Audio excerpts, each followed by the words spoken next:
Potential Red Raiders flooded the Texas Tech campus today during an annual recruiting event that has become one of the largest on the yearly calendar. Coming up, we'll have the details on Texas Tech Preview 2024.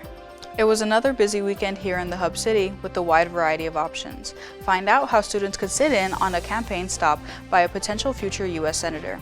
Enjoy a celebration of the diversity here on campus, or check out some American muscle while celebrating the fall season.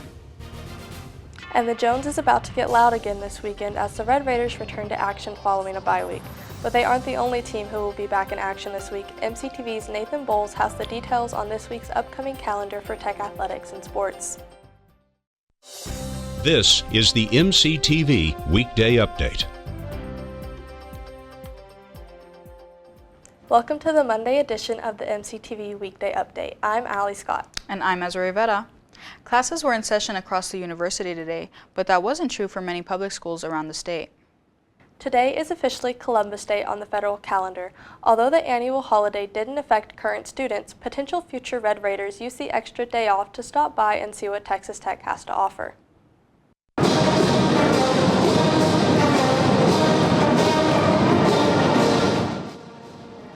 Earlier today, Texas Tech Preview 2024 took place across campus. The yearly event is hosted by the Office of Undergraduate Affairs, and it features a day-long schedule of activities to give high school students the chance to experience campus. Texas Tech Preview kicked off at 8 a.m. this morning with a spirit rally and welcome at the United Supermarkets Arena. Members of the Goin' Band from Raiderland were joined by Raider Red, the Masked Rider, and members of the Spirit Squad to help energize the crowd. Other VIPs such as head basketball coach Grant McCasland were also on hand to welcome potential Red Raiders and their families to Texas Tech. After the opening event, a resource fair was held on the concourse of the USA, followed by the start of campus bus tours that continued into the afternoon. The day's festivities finished up with breakout sessions at each of the university's colleges. The 2024 edition of the Texas Tech Preview officially came to close at 4 p.m. Potential students weren't the only ones making a recent trip to Lubbock to visit Texas Tech. A current state congressman who's hoping to move up in the ranks also headed to campus for a special stop this weekend. On Saturday, Texas Representative Colin Allred held a campaign rally in the Sub-Red Raider Lounge. Allred is currently serving 32nd District of Texas, but he is hoping to take over one of the state's 2 U.S. Senate seats. Allred is running against current Senator Ted Cruz, a Republican who has held the seat since 2013. The Texas congressman held an offense huddle here at the Sub in hopes of encouraging students and Lubbock residents to help him defeat Cruz. Well, I think we've had 12 years, and Senator Cruz has had ample opportunity to show Texans who he is. And who he is somebody who I think has been largely focused on himself and not getting things done for our state. And so that's why I think we're ready to turn the page and have fresh ideas, new leadership, somebody who can bring us together around our shared values, and that's what I want to bring. Allred is a former linebacker who played for the Tennessee Titans, but he then pursued a law degree after leaving football. In 2018, Allred won his current seat in the Texas House of Representatives. Current polling shows Allred in a tight race with Cruz, and experts believe that the decision could come down to the wire during November's elections. Last week, Texas Tech celebrated the many different people groups that make up the university's population during International Week 2024. And over the weekend, the calendar of events came to a close with a showcase of diversity. On Saturday, the final event of the week took place at the International Cultural Center. Culture Fest 2024 featured students, faculty, and staff from student organizations, language departments, and other multicultural groups around campus. The event showcased each group through music, food, live performances, and even arts and crafts. Representatives of some groups also dressed in traditional clothing from their country or culture, and decorations and imagery could be found at booths and tables that surrounded the outside of the ICC. Culture Fest coordinator Kathleen Cade-Jerzone says the annual event has become a great way to help students learn more about Tech's international community. I feel so happy and proud of working at the university because just seeing all of these different cultures come together, and they're celebrating, the countries that they're from, they're celebrating their culture, but they're celebrating each other's culture as well. And it really fills my heart. It just makes me really happy to work with international students at Texas Tech.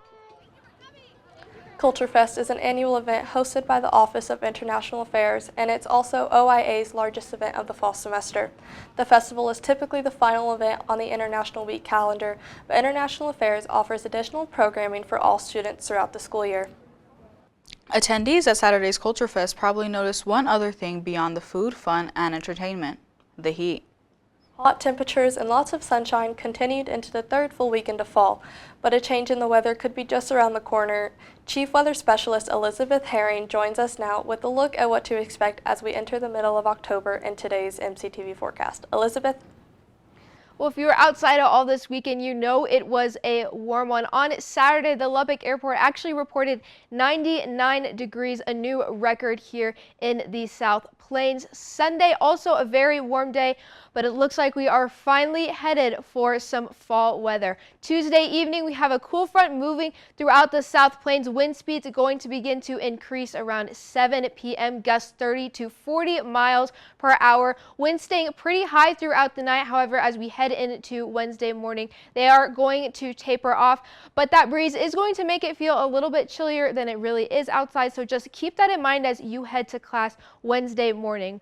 Well, not only is that cool front bringing wind, but also finally a drop in temperatures. I know I am ready for some fall weather. Still warming up pretty significantly tomorrow. However, Tuesday evening around 7 p.m.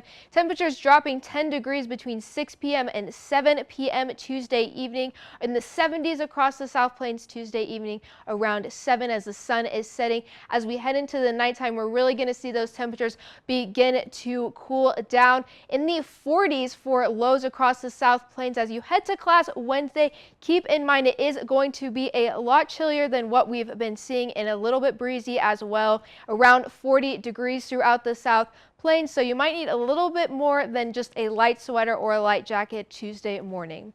Well, tonight lows in the South Plains in the lower to mid 50s. Matador actually seeing 64 tonight. Turkey 59, Snyder 57, Demet 52, and clear skies.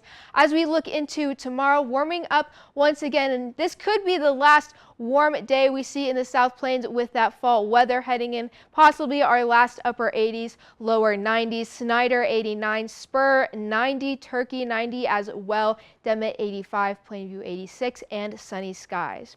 Well, tonight here locally in Lubbock, low of 56. Tomorrow warming up, just staying under 90 with a high of 89 and sunny skies. Taking a look at the 3-day, that cool front impacting our highs for the rest of this week. Wednesday high of 67, a gorgeous day. Thursday high of 76, warming up but still staying under that 80-degree mark. As we look into our weekend, some rain chances as we head into our weekend. Friday high of 73, Saturday, Sunday high of 71, Monday still staying under 80 degrees with a high of 78, lows in the lower to mid 50s. Friday, we do have a chance of rain here in the South Plains, and that much needed precipitation chance is going to increase as we move into Saturday and Sunday, and those chances sticking around as we head into next week, Monday. I'm Elizabeth, and it's back to y'all. Thanks, Elizabeth. Here at Texas Tech, many students head to class, sit through lectures, and then work through homework and exams. But there are also some academic opportunities for students that offer the opportunity to gain important skills before graduating and heading into the real world. One of those opportunities that can be found here in the College of Media and Communication is RadarCom. RadarCom is a student-run public relations agency. Last Wednesday, the group held an open house in MCOM room 257 at 4:30 p.m. Students were invited to enjoy free pizza while they learned more about the organization. Attendees were given information about how they could get more involved by joining the student-led public relations firm and how the organization could be an asset to student portfolios. Each semester, RadarCom takes on real-world clients and then creates a PR campaign to help them promote themselves using public relations strategies and skills. So what we want is to just open this up to the entire college and let students know that this exists, and this is an opportunity that Texas Tech College of Media and Communication provides for their students to apply their skills that they are learning in their courses. RadarCom is open to all media and communication majors. To get involved, interested students can enroll in a 4-credit service learning elective course during the fall and spring semesters. For more information on how to enroll, you can talk to your advisor or search for RadarCom on Instagram. It was a little quiet around the Texas Tech campus this weekend since the Red Raider football team was once again absent from the Jones. That will be changing this week as the team prepares to cap off an annual week-long celebration.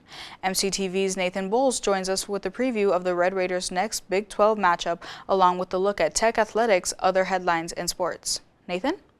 Thanks, Ezra and Allie. Texas Tech football will be back at the Jones this Saturday for homecoming week. Last week, they got to take a much-needed rest. The Red Raiders are 5-1 overall and 3-0 in the Big 12. They got a big road win at Arizona in their last game before the bye. Joey McGuire knows his team is undefeated in conference play, but that can change quickly. I've become a big Kenny Willingham fan. I knew him a little bit, but I watch his press conferences. His press conferences are really good, and he keeps making these statements about the Big 12. Like, we're sitting here at 3-0, man, and we're excited, but anybody can beat anybody. Like, Houston goes into TCU, who they haven't scored a point in the Big 12, and they go in and beat TCU, and Kansas, it doesn't count. Kansas State, it doesn't count as a conference game, which is always weird, but they beat Arizona the way they beat Arizona, and then Arizona goes into Utah, one of the toughest places to play in the country, and beats them, really handily. And so, we're excited we're 3-0, but man, we got to feel really hungry and try to get better. The Red Raiders aren't ranked in either the AP or coaches polls, but they are one of 3 teams sitting at 3-0 in the Big 12, along with BYU and Iowa State. By overall record, they're one of 5 teams with at least a 5-1 record. They'll try to go to 4-0 in the conference Saturday against Baylor. The last time Baylor came to the Jones, Baylor won 45-17 in 2022. However, Tech went into Waco last year and got a 39-14 victory. The homecoming game will have an afternoon start at 3 p.m. If you can't make it to the Jones, the game will be on ESPN2. Red Raiders soccer was on the pitch twice last week for 2 home games at the John Walker Soccer Complex. We'll start with Thursday's game against Colorado, a team just outside the top 25. We'll start it off here. Caitlin Giametta, early first half, takes a shot, goes off the post. Tech was dominating the first half, but couldn't get anything on the board. But now second half, Peyton Parsons, perfect pass to Ashley Williams, and she puts it in the back of the net to put Texas Tech up 1-0. But later in the second half, here comes Colorado. Beautiful shot from Ava Priest just outside the box. Colorado ties it at 1-1, and that is how this game finishes. Texas Tech and Colorado with a 1-1 tie on Thursday. Fast forward to Sunday now, Texas Tech and Iowa State. Before the game, Tech honoring their seniors such as Ashley Williams and Chloe Soto before Tech starts against Iowa State. First half corner kick from the Red Raiders into the box. Jillian Martinez with a chance, but it goes off the right post. Tech was doing well in this one, but again, 0-0 after a half. Later, Macy Blackburn, long free kick, and it manages to go all the way into the goal. Texas Tech up 1-0. Macy Blackburn, we know she can make assists. She has 6 on the year. That's her second goal, and what a beautiful one at that from all the way back. Tech later draws a foul inside the box, so Ashley Williams will take a penalty kick and just about shut the door on this one as Texas Tech got the 2-0 win over the Cyclones. The Red Raiders are currently ranked number 24 nationally and have an 11-2-2 record on the season. They're currently tied with TCU at 6-0-2 at the top of the Big 12. West Virginia is right below them, and that's who Tech will have to face on Thursday. They'll go all the way to Morgantown to play the Mountaineers. First touch is at 7 p.m. Eastern Time, so 6 p.m. local time here in Lubbock. The game will be on ESPN+. Texas Tech volleyball was also at home on Saturday evening, trying to get a win against a top 15 team. The Red Raiders went up against the number 13 Arizona State Sun Devils at the United Supermarkets Arena. Arizona State won the first set here, now up 3 in the second set on Texas Tech, but Bryn Williams with a big block as Texas Tech started to go on a big run here in the second set. Great dig from Maddie Correa. Bryn Williams with another attack. Arizona State gets it back over. Now Texas Tech, they end up setting it up as Reagan Linen gets it in just in as it was touched by Arizona State. Tech up 3 in the second set. But Arizona State showed why they're a top 15 team later with the Sun Devils up 22-20. Here's Jelly Sear. She had 16 kills in this one as Arizona State got the sweep over the Red Raiders. Texas Tech dropped to 1-4 in the Big 12 and 9-8 overall. They have another tough test in Lubbock Wednesday, this time against number 17 TCU. The game will start at the USA at 6 p.m. and will also be on ESPN+. That's all we got for sports. Back to you, Ezra and Allie. Thanks, Nathan. Fall is in full swing around the South Plains. Every weekend, there's multiple options for local residents to enjoy the season. Although many fall events focused on the harvest or the spooky season, one local entertainment venue decided to go beyond the regular seasonal activities to rev up their celebration. On Saturday, Adventure Park hosted a fall festival and car show at their location just west of campus on the Marcia Sharp Freeway. The festival included traditional options such as a hay maze and pumpkin patch, but the main attraction was a car show in the parking lot. The show started at 11 a.m. and featured close to 100 vehicles on display in the amusement center's parking lot. The show featured cars and trucks ranging from Corvettes and Mustangs to Silverados and F-150s. The cost of the registration for the car owners benefited the future Lubbock Aquarium. But visitors wanting to check out the cars could stop by for free until the show ended at 8 p.m. After viewing the cars, attendees were also invited to grab a bite from local food trucks, check out items for sale from vendors, and then head inside to enjoy more fun. The Adventure Park Harvest Festival is an annual event held each October at the Amusement Center. To find out more about the venue, along with a schedule of future events, visit adventureparkfun.com. So, Allie, have you had a chance to check out any of the local fall events and activities? I have not yet. I've been doing homework and going to classes. Real. That's all for today's edition of the MCTV Weekday Update. Thanks so much for joining us, and be sure to check ttuhub.net every day for more news. We'll see you on Thursday.